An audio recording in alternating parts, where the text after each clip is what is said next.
Hey, everybody, and welcome to episode 3 of Tayyip Talks Too Much. So, today I'm going to talk to you about what happened over the weekend and how the United States potentially avoided a catastrophic economic event. So, let's start with Silicon Valley Bank. Silicon Valley Bank is at the core of what happened this week. But before we do that, let me give you some definitions of things that might help you understand. There's a concept called liquidity, and what liquidity means is how easy is it for you to turn an asset into cash. For example, if you wanted to sell your house as fast as possible to get cash, what would you have to do? You'd probably have to sell your house at a lower cost to get cash right now on the spot. If you waited, you could probably get that cash, but sometimes you need cash for a number of reasons. And so selling your bonds, selling stocks, selling like going to your Robinhood and saying, oh, I'm just going to sell these stocks and now I'm just going to have cash, right? So liquidity is a concept that helps you understand how fastly can I turn something into cash. Another thing to understand is a bond. A bond is issued by a company or a government, and it says, hey, give me $1,000 today.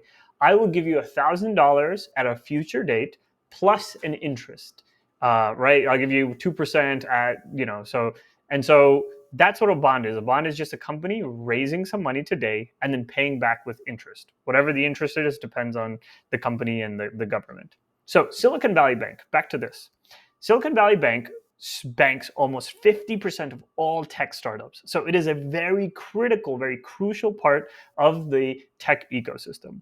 And it became the 16th biggest bank in the US because of the great boom during the pandemic, right? It went from 90 billion in customer deposits to $210 billion in customer deposits. And what they did with that money, right? Because what banks do is banks don't just keep that money in the bank. They invest it and they try to make money while you keep it in the bank. So they had so much money that they were like, well, we probably should do something safe with it. And we should buy very safe long-term bonds. US Treasury bills, the safest assets, considered the safest assets in all of investing, right? But I'll tell you where they went wrong. And the key word here was the long term. So when a customer wants to take money out of a bank has to sell some of its portfolio, sell some of its bonds, its stocks, whatever its investments, liquidity, right? Creating liquidity so that they can give the cash back out to the people. And that's what Silicon Valley Bank had to do, right?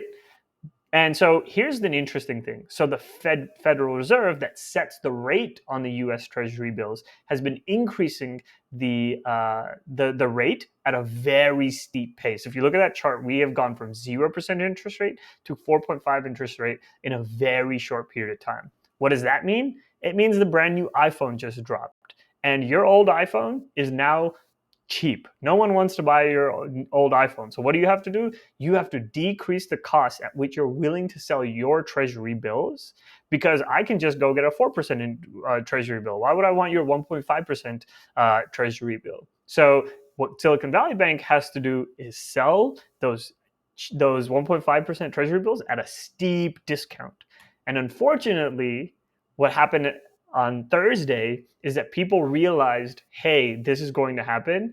And because people are in group chats, people are on Twitter, people are on Telegram, and people can now pull money out just through their mobile phones. Everyone started taking money out of Silicon Valley Bank in one day, like completely taking millions, billions of dollars immediately. And Silicon Valley Bank had to sell everything they had to be able to meet that requirement. But because those assets were long term, they had to take a very big cut. And what happened is that they were unable to pay back the customer deposits. They didn't have the $210 billion. It was gone. It's no longer there. So if that doesn't happen, they don't have money. All those startups lose all their money. It's gone. All of that money is gone. So what happened is Janet Yellen, who's the Secretary Treasury of the United States, and a bunch of other people in the government actually made a very reasonable outcome. And what they did is what is called a backstop, which is not the same thing as a bailout. A backstop says the company, Silicon Valley Bank, is going to go to zero. None of the management is going to get any money. They get no equity. They get nothing.